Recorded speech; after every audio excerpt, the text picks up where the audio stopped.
Hello. I'm sorry I could not join live because I'm in the United States right now on the West Coast, and the time difference just did not make it possible to come online live. I hope you had a good meeting so far, and I'm sure you have understood what we were trying to do. So I will just take a few minutes to explain why I thought of doing this experiment in the first place. Well, let's start with the whole idea of examinations. Why do we have examinations in schools and in universities and so on?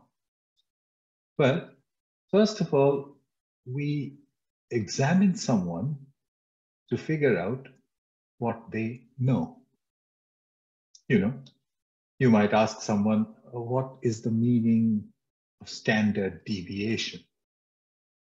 And if she or he is able to tell you without looking up anything, then you assume that they know.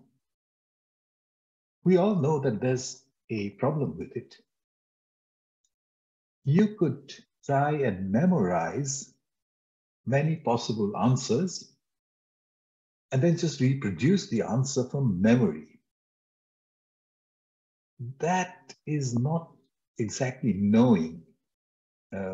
Neither is it understanding. I'm sure you'll agree. It's just a test of memory. A lot of examinations suffer from this problem. Now, I'm not saying that the examination system itself is flawed. It is out of date. This kind of examination, where we were testing for memory, is from a time when we assumed that the learner who is being examined will not have access to any information when they need that information. And therefore, they must know in advance. But there's another kind of examination possible. What if we were to ask someone, do you know what a standard deviation means? You are allowed to look it up in a book. Then you would get two kinds of students. One kind who looks it up very quickly and tells you. The other kind who is not able to look it up quickly enough. We could stretch this analogy further. What if we were to ask, what is the meaning of standard deviation? You can call anybody you like. And then we would get two kinds of learners again. One kind who knows who to call to get the right answer. The other who does not and calls the wrong person.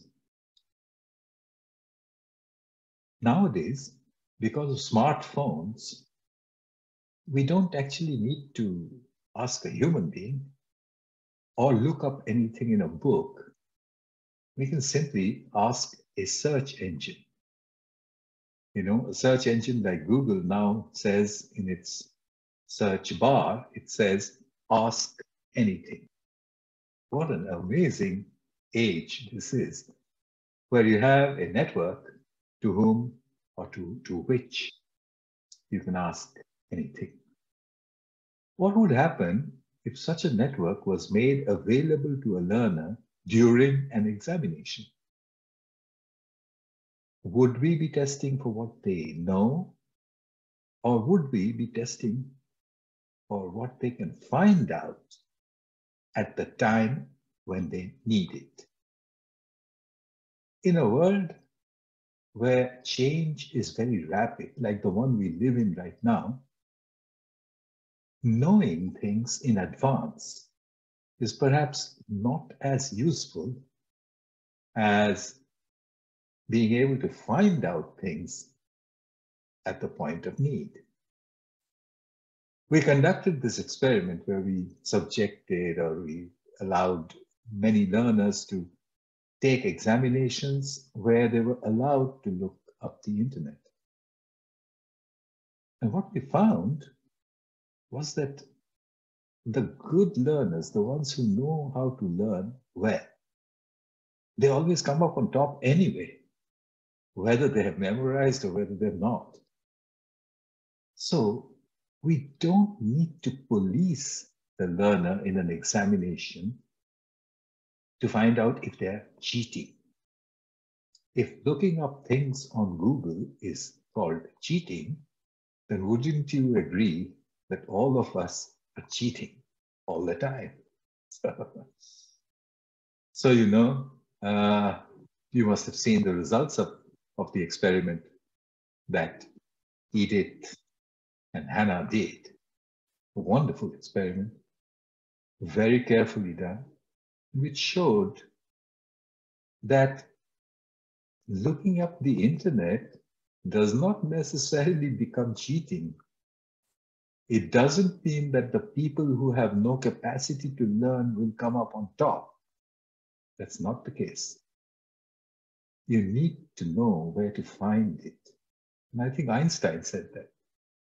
He said, it's not important for me to know everything, but it is important to know where to look for it when you need it.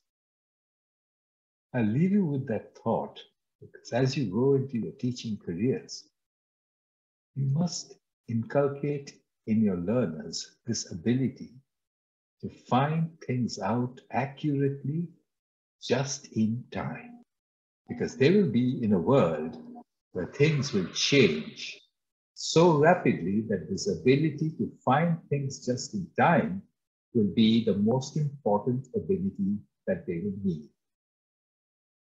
Good luck with the rest of your meeting.